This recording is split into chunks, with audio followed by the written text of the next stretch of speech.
how to read your D9 chart, everything you need to know about your spouse. What's going to be covered in this video? Well, your marriage life, desire for marriage, your spouse's personality, condition of the marriage, your spouse's appearance, their personality traits, the direction that they could be coming from, and also the spouse's name initials. So all this will be covered in this video step by step. So please go through everything carefully. Make sure you're writing everything down so you're taking notes. And then you look at your D9 chart and see what good fortunes your D9 chart is going to be telling you. And make sure that you're looking at all the placements and all the houses and signs and all the conjunctions and aspects before you make any kind of assumptions. Okay, so let's begin. Welcome to Astro Tina. Today's video is on how to read the D9 chart. This is a Vedic astrology technique of surgically opening up a house in the birth chart. In Vedic astrology, the D9 chart, also known as the Navamsha chart, serves as a detailed view of the 9th house in your birth chart, offering insights into luck, fortune, and the soul's journey. It's considered the soul chart, shedding light on one's spiritual path, marriage life, and overall trajectory. Here's how to interpret it effectively. Let's follow a few steps. Number 1, let's look at the Atma Karka. Identify the planet with the highest degree in the birth chart, your natal chart. Assess its strengths, placement, and sign in its D9 chart for insights into personal strengths and direction in life. Number 2, the 9th ruler.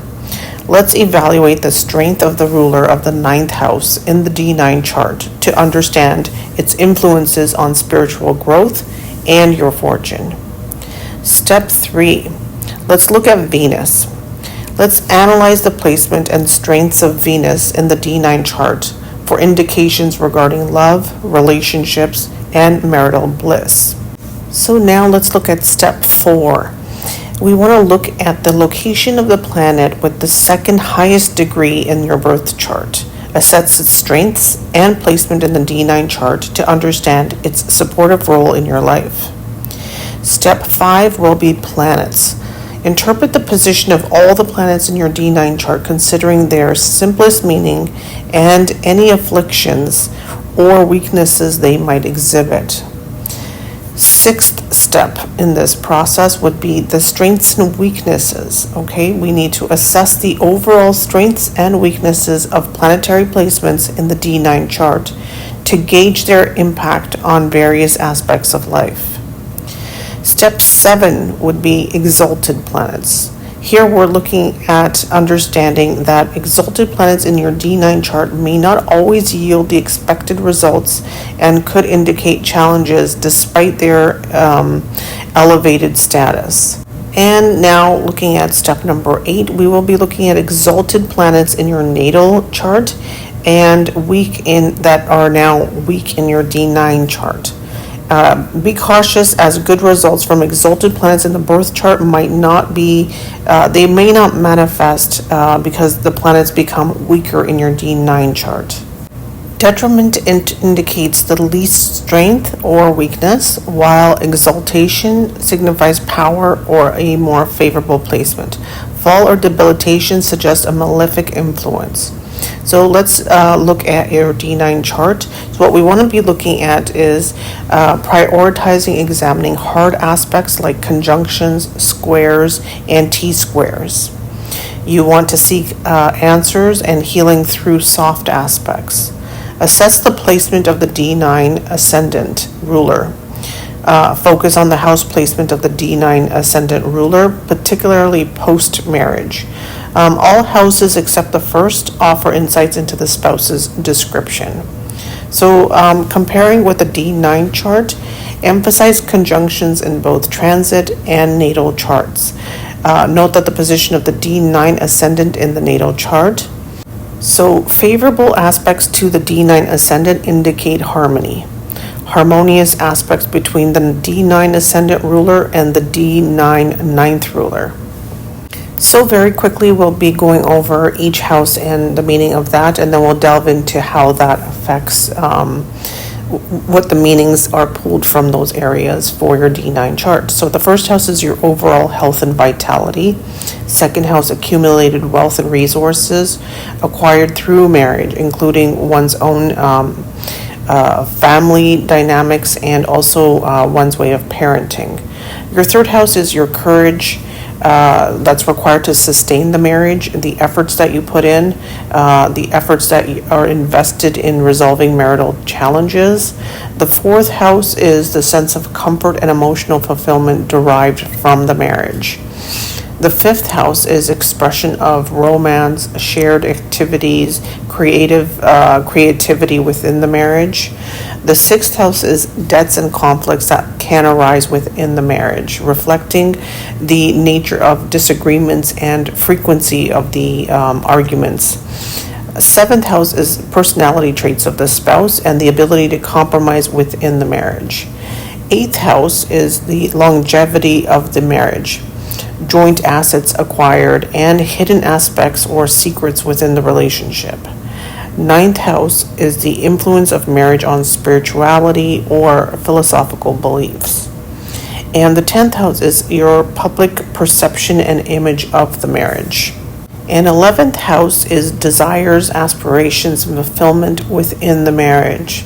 The 12th house is intimacy, sleeping patterns and habits, spiritual pursuits, and potential for travel or experiences in foreign lands within the marriage. Now, this is houses 1 through 12 in your D9 chart and how they relate to your married life and how to go about analyzing that. The spouse's character can be looked at through various houses, employing a method that involves skipping 8 houses forward from the last one. The planets occupying each house along with the signs on their cusps, offering insights into the spouse's traits. The first relationship or first marriage is considered you're looking at the planets in the 7th house, the 3rd and the 11th house, whereas a second marriage or relationship, you're considering planets in the 2nd, 6th, and 10th house. And for a third marriage, you're examining planets in the 9th, 1st, and 5th house. Directional indications, if we're looking at that, determine the potential direction for from like where each spouse can originate from, and you're analyzing the sign on the 7th house cusp and the placement of the 7th house ruler. Okay, so planetary associations. So if you have the sun, that indicates the east. Moon points to the north. Mercury also points to the north. Venus indicates the southeast. Mars is the south.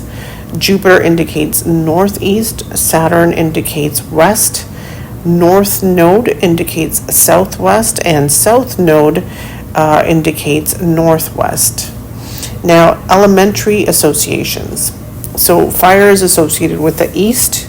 Earth is associated with south. Air is associated with west, and water is associated with north.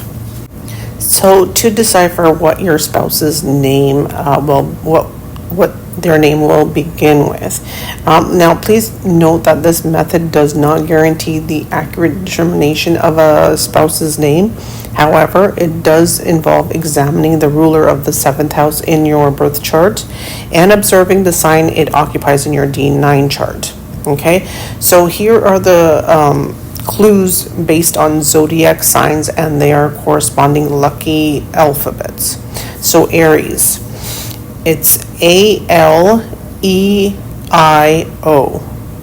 M and N are considered lucky alphabets. That's for Aries.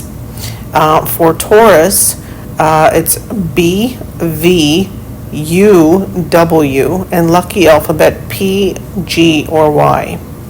For Gemini, the alphabets are K, C, H, G, H, Q, C. Lucky alphabets are R, S, H, and just S. For Cancer, it's D, D, H. Lucky alphabets are N, S, H, M, or D. With Leo, there's M, T, lucky alphabets are Y, L, A. Virgo, it's P, T, H, and lucky alphabet is G, O, M, R. Libra sign, R or T. Lucky alphabet is SH or S, K or GH. For Scorpio, it's N or Y. Lucky alphabet A, N, or D. Sagittarius, BH, F, or DH. Lucky alphabet SH, M, N, or A. Capricorn, KH or J. Lucky alphabet is U, L, J, KH. For Aquarius, G, S, SH. Lucky alphabet is K, SH, A, and R. For Pisces, it's D, CH, Z, TH. Lucky alphabets are H, N, and Y. So spouse predictions from D9 chart. So analyzing the 7th house and its ruler is crucial for predicting aspects of your spouse in your D9 chart. Begin by interpreting the 7th house in your natal chart. Okay, so revealing desires related to marriage and your spouse. Then delve into the details that are provided by the 7th house in your D9 chart to understand what they actually receive. So let's look at desires from your natal chart. So moon in the 7th house indicate caring, emotional, and sensitive partner. Venus in your 7th house suggests a partner who is good looking and beautiful. Mercury in the 7th house reflects a partner who is wise, educated, religious, and honest. Mars in the 7th implies a partner who is active, courageous, and bold. Jupiter in the 7th house portrays a partner who is wise, educated, religious, and honest. Saturn in the 7th house indicate a mature and older partner, disciplined and practical. Actual manifestations of planets in the D9 7th house. So now we're looking at the D9 7th house. Sun, it's a lover of music. He will possess a strong ego, may have a short height, and a large head. If you have moon in your 7th house in your D9, it exhibits beauty, sensitivity, soft-heartedness, and fair complexion. Venus, highly beautiful and enjoys luxury, comfort, music, and the arts. If you have Mercury, this person will be jovial, friendly, youthful. They'll have a youthful appearance, and they'll be fond of literature. If you have Mars, this person could be hot-tempered, strong physique, very active, could be aggressive, and could be very argumentative. If you have Jupiter, this person would be educated, beautiful, fortunate, spiritual and religious, a traditional person who goes by the books. Saturn, this person is mature, hardworking, and may come off a bit cold. They're very serious. Ketu, which is also the south node of the moon, indicate challenges in health and wealth. Though rapid wealth accumulation can occur when benefics are also present in the 7th house. Looking at the north node, which is also called Rahu, suggests a spouse that could be a widow or already divorced. This is somebody who could be somebody who is not of your same culture or caste or religion. There is something different about them. And also the pairing, there could be something that is very different in appearance with both of the spouses. So one could be very short, one tall, one dark, one light, one really thin, one really heavy. So there's some kind of difference between the two that are married. So now let's look at the ruler, the 7th house ruler in your D9 chart. So if it's the moon, that indicates a spouse who is happy, beloved, they're very talkative, they're skilled in agriculture, they have a green thumb, and they're fond of liquids. So they might like to drink more than they eat. So let's look at Venus. That suggests a spouse that is wealthy, successful, spiritually inclined, good with children, and they have good character. If you have Mercury as your ruler, that portrays a spouse with attractive eyes. They could have curly hair, broad chest, intelligence, education, interest in jewelry and clothes, and they're loved by others. If you have Mars, that implies a spouse who is wealthy, courageous, of average appearance, and with a strong sexual desire. If Jupiter is your ruler, that reflects a spouse who is charming, with attractive eyes, intelligent, courageous. They have wealth, and they also have artistic abilities. If Saturn is your ruler, that represents a spouse who is independent, intelligent, and lean in their physique. So looking at physical traits of your spouse from your D9 sign in the 7th house. So here, if you have Aries, they have a lean personality, small eyes, pointed nose, and tendency towards irritable speech. If it's Taurus, they're kind of straught in their personality, large eyes, long face, prominent eyebrows, strong forehead, droopy nose. They could have a thick voice and short toes. If it's Gemini, long hands, petite nose, expressive eyes, strouty legs and thighs, hair on limbs and head. They're courageous and they're very knowledgeable. If it's Cancer, they have a small nose, distinctive forehead, hairy legs, prone to anger, and with restless demeanor. They're kind of moving around all the time. Leo, they have a broad forehead. Sometimes, most likely, they have a receding hairline, hairy legs, occasionally irritability. You can spot it on them, and displays independent tendencies. For Virgo, they have long hands, small butts, a refined demeanor. They're very talkative and highly passionate. If it's Libra, they have a very slender physique, elegant nose, adaptable kind of mindset, and a romantic disposition. If it's Scorpio, they kind of have a texture to their skin, almost like a rough skin texture, deeply emotional, and they tend towards secrecy. If it's Sagittarius, they're cheerful demeanor. They have a broad forehead, large eyes, and they do sometimes have bouts of anger. They are truthful, and they're good at making conversation. If it's Capricorn, they have an ideal physical structure. They usually have a darker complexion, broad face, sharp intellect, and their intellect is very, very sharp.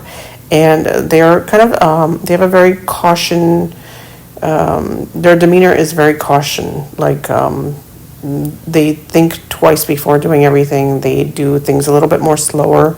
They're very cautious. Aquarius, they have prominent ears, broad shoulders. Occasionally they're lazy. They have good intelligence. They can be very talkative, and sometimes they display a little bit of foolishness. Pisces, they have a very charming demeanor, attractive eyes and nose.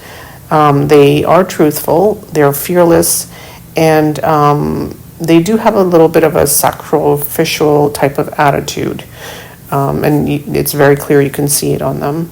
So now looking at Fortune, the 9th ruler through the houses, okay? So you're looking at the ruler of your 9th house through houses from 1 to 12, okay? So in the first house, it indicates a fortunate life, potentially leading to great achievements, if not afflicted, okay? Any endeavors pursued is likely to yield benefits and progress, especially when considering the aspect between the 1st and the 9th rulers. Second house signifies blessings through family and financial prosperity, particularly if the 9th ruler remains unafflicted.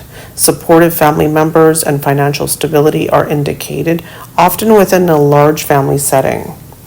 Third house promises fortune and support, representing a house of courage. Siblings may offer assistance, and your There's also parental support is also there. It's assured to you unless your house is afflicted. The fourth house indicates opulence and comfort. It's considered one of the best positions in the D9 chart for fortune. So presence of Venus or Mercury in the fourth essence, it really enhances making it favorable for occult pursuits, unless again it's afflicted. The fifth house suggests luck through guidance from a mentor or a guru, which promises success in business endeavors if the ninth ruler remains unafflicted. Respect from children and potential involvement in family type business ventures are also indicated from this house. The sixth house represents lesser fortune and potential for significant losses. Although recovery is likely, benefic planets in the sixth house may mitigate adverse effects. The supportive in-laws can offer assistance here. The seventh house, a highly favorable placement indicating good fortune in partnerships and marriage, potential for fame, status, and respect unless malefic influences disrupt the outcome. Eighth house indicates a less fortunate position with uncertain outcomes, tendencies towards selfishness, and difficulties in surroundings to like authority figures. That's something that can arise. Ninth house, generally considered a very favorable position, indicating supportive forces and good fortune. Challenges may arise from opposition or conflict with authority figures if there is any kind of malefic planets that are present. 10th house, potential challenges for the father, especially if Saturn is involved. Venus in the 10th mitigate malefic influences, promoting success in profession and strong bonds with the father. Favorable for any kind of like political pursuits. 11th house promises fulfillment of desire and benefits from friendships. Support from elder siblings can be received here, with the outcome influenced by the nature of the ninth planet, particularly if it's a malefic. The 12th house, this is linked with foreign matters and spirituality, offering favorable conditions for occult type practices and healings. Fortune can be it can be hindered if there's a malefic planet present here, but relocation to foreign lands can alter destinies, positively promising better karma. So now we're looking at Venus through the houses in your D9 chart. So Venus in your D9, your first house, it reflects a deep longing for marriage and partnership, seeking completeness and beauty through union.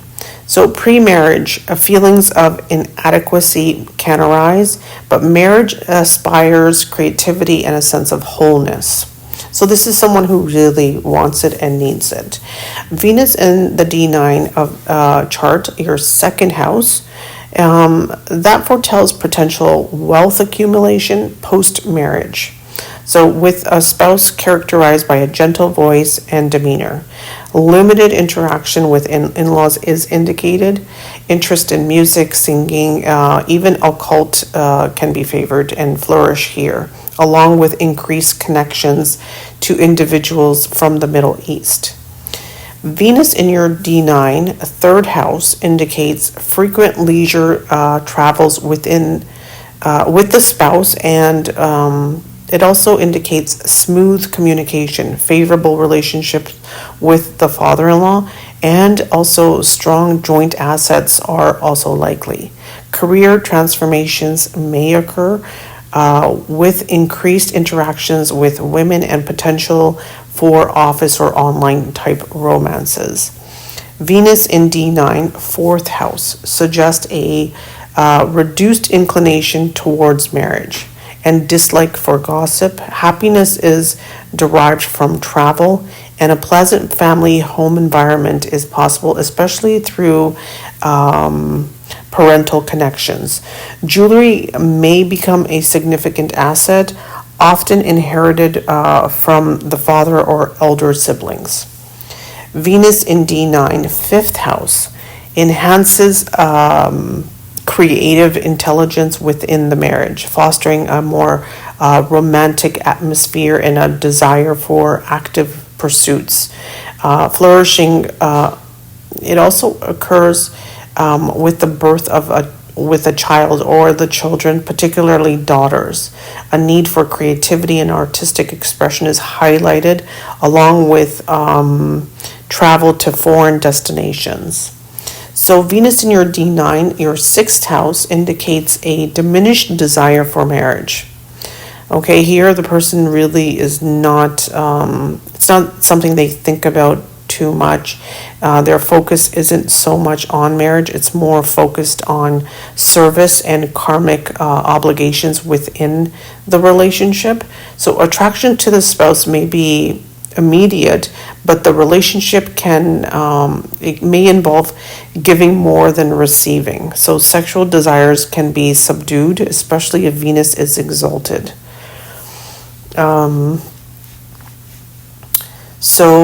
Venus in your D9 seventh house, it shows a strong desire for partnership, commitment, and sexual experiences, with a focus on achieving harmony.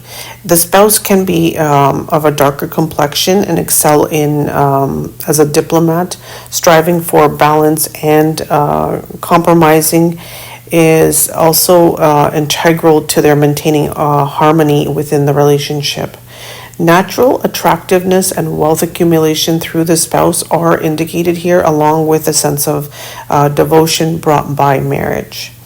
So Venus in your D9 eighth house, it foretells a significant life transformation post-marriage, with hidden treasures and potential for an artistic and committed spouse. Increased recognition and fame, particularly in media and communication fields, they can be anticipated here. While luxuries and pleasure are also seen, there may be numerous sexual encounters without substantial commitment also seen here. So Venus in your D9 ninth house suggests marriage occurring later in life, with a spouse inclined towards travel and a need for financial support from the partner's family. So wealth accumulation and a propensity for luxury are highlighted here, especially for men with Venus in the ninth divisional chart. So your D9. So Venus in D9, 10th house, indicates an enhanced reputation through marriage and spouse with your professional aspirations post-marriage. So it really puts you on the stage of life here. Dedication to work is intensified alongside potential for overwhelming luxuries and pleasures. Religious interests may wane, and communications your skills will flourish, possibly leading to media involvement as well. So Venus in D9 in your 11th house promises fulfillment of desires through marriage. Through opposition, although opposition may arise if there's malefic planets that are afflicting the 11th house, a strong desire for marriage and potential rebellion against authorities are indicated here. So post-marriage, friendships from foreign lands and support from elder siblings may aid in fulfilling these desires. So Venus in your D9 12th house indicates a deeply devoted spouse or strong self-devotion with a emphasis on union without boundaries. The spouse may exhibit insomniac type tendencies. They might have they could have a very difficult time with their sleep. Their sleep patterns may be very off, or they can indulge in very wasteful spending. The individual could have a very relaxed approach to appearance and also a love of foreign travel. Okay, so they don't really keep up with their appearance as well. They can look a little messy, maybe not as cleanliness as you would want. They also have a poetic disposition is also seen here through, but there's also challenges that can rise with if this Venus is afflicted. So a happy marriage is determined by examining the seventh house in the natal chart and its placement in the D9 chart. Venus, the primary significator for marriage in the D9 chart, if it's afflicted, can bring difficulties or even delays in marital life. So afflictions from malefic planets or the North Node, which is Rahu, can lead to marital challenges or infidelities, while Saturn's influence may bring sufferings. Conjunctions with Mercury in your D9 chart also can suggest marital discord. So I hope this brought you some insights into how to look at your D9 chart and how to break down different aspects of your spouse to be or the one that you are with currently. And if you have any questions, please don't forget to comment down below. I do read all my comments and I do respond. Please don't forget to like, comment, share, and subscribe to this video. And your support is greatly appreciated. Thank you.